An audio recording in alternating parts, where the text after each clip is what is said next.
was just another day exploring Google Earth as one does, and as I came across this ancient and medieval town, there it stood, one of the most beautiful buildings I had ever seen in my whole life. The IKEA! And it got me thinking, one, I really want to build an IKEA in my world, and two, why are IKEA so good?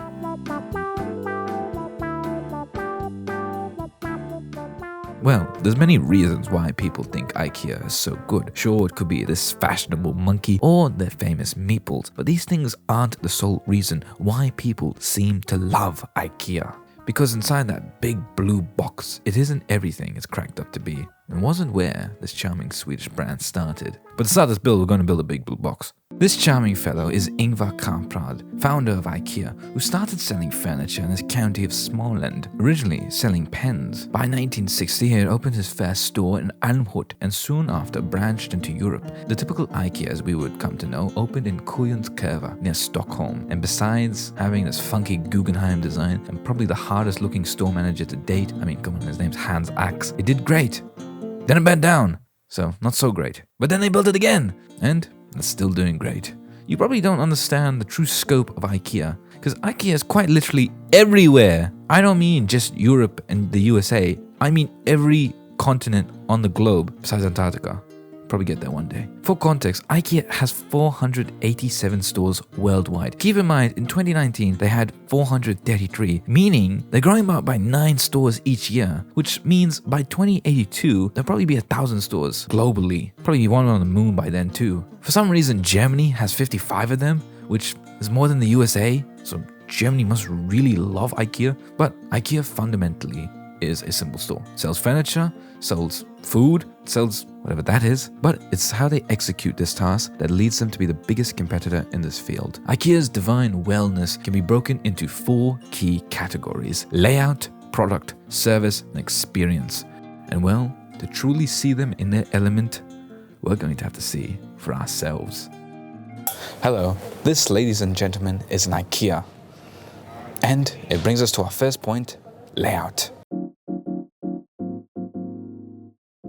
Inside, IKEAs are notorious for this labyrinthian-like layout. Winding corridors and shifting aisles forces the consumer to navigate this treacherous path through a jungle of furniture. Well, to be honest, it really isn't a maze. I mean, there's arrows literally everywhere, even on the floor. Seriously, how do people get lost in this place? It does force you onto a set guide. Sure, there are little shortcuts here and there, but the main idea is to get the consumer to experience the whole store, really see everything there is to offer. This differs in the early designs of IKEA, where it was more akin to the typical furniture store, an open plan with pre-built furniture placed. But as they grew in size, so did their means of presenting all of their products. There are no windows. Well, that's a lie. There are windows, just not inside. So there's no real sensation of time passing, just endless displays of aisles, all encouraging one thing, the consumer to make a purchase. It can feel often macabre in isolation, like a liminal space that you float in that has been subject to many tales, but as you wander ever closer to the end, that's where you reach a colosseum of furniture, the self-serve checkout. Here in this grand amphitheater, you are able to claim your spoils of war, sorted amongst high towers of endless boxes and packaging.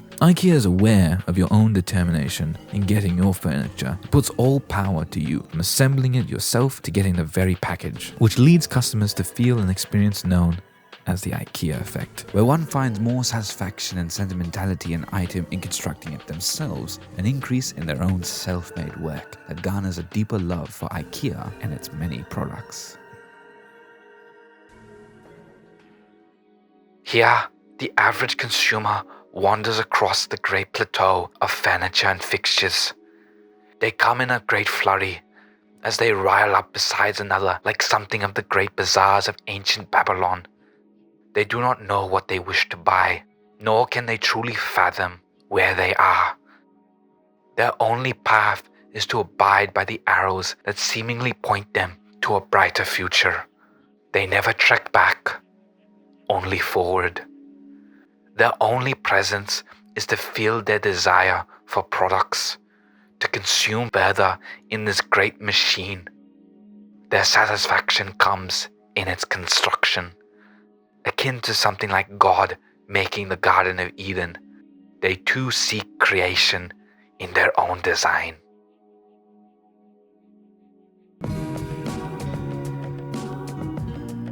More famous than Swedish meatballs are IKEA's endless number of products, ranging from smacksacks to Bjork. Each of these items are curated in these wondrous little displays that best represent how they may appear in day-to-day use. They are often playful and sometimes comedic, leaving the fun of experiencing them as you wander along this furniture wonderland. Their themes spread across all facets of design, from rustic cottagecore, farmhouse, mid-century to even modern Gothic. Speaking of Gothic, we also made the IKEA Gothic. They seemingly have an item for everyone. Products are always affordable yet reliable. Their inexpensiveness comes from IKEA's flat pack method, where items are stored and sold in minimal cardboard boxes. Inside, you'll find rows upon rows of furniture, all tailored in these wonderland of regions for you to explore and be a part of. While IKEA sells and markets numerous furniture appliances, their most popular are these stuffed animal creatures. From Blahaj to Avensparv, they seemingly have cultivated a sub-fan culture. But out of all of them, their most popular...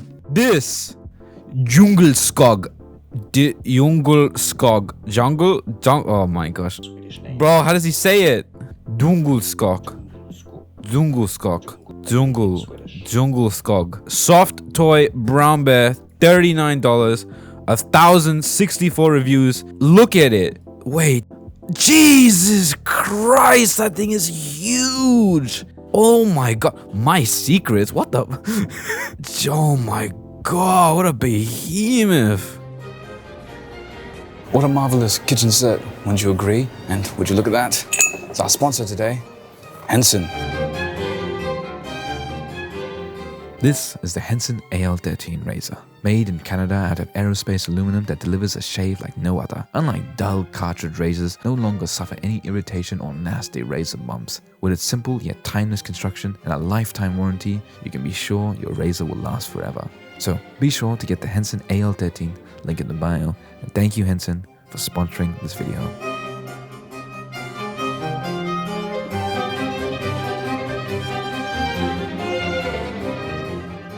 As you journey out from the endless amounts of pine and fairy critters, most stores would simply end here, but not IKEA. Now you enter a truly magical space, even more glamorous than the one you've trekked from, the IKEA restaurant. After brazing past the maze of furniture and the great halls of cardboard, you are rewarded with the restaurant. And like the pilgrims who made the journey before you, now you can finally indulge in the great halls akin to the likes of Valhalla. The idea of IKEA equipped with a restaurant wasn't always the case. Ingvar noticed during lunchtime most of his customers would leave to the other restaurants in Almhult, detracting them from making any purchases at his store. So naturally he built his own inside the store. Some would call that crazy. What do they know? But it was a stroke of genius, because not only did customers go to dine, but they were more inclined to make a purchase on a full stomach. You are greeted with meals truly fit from kings, from schnitzels to meatballs, and a vast collection of indulging desserts, but most importantly, the free refills. IKEA's service to its customers and others are numerous across the globe, from free buses in Stockholm that take you to the IKEA, sustainability causes, to countless donations of their own furniture products in times of need. And as you wander back through those great triumphal gates, you reminisce what a great time and what a great experience you had.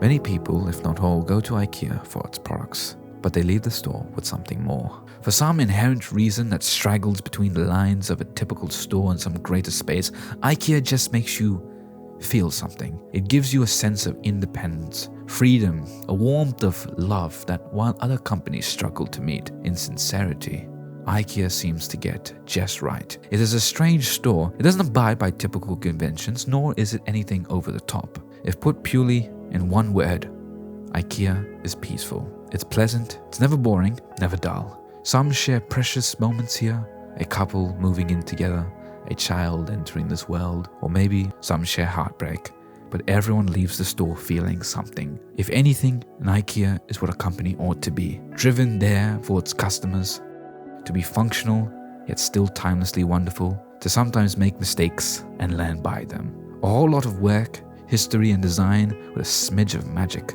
goes into this big blue box, and there's something just wonderful about that. So, next time you drive past that big blue-yellow sign, just remember, IKEA is pretty damn great.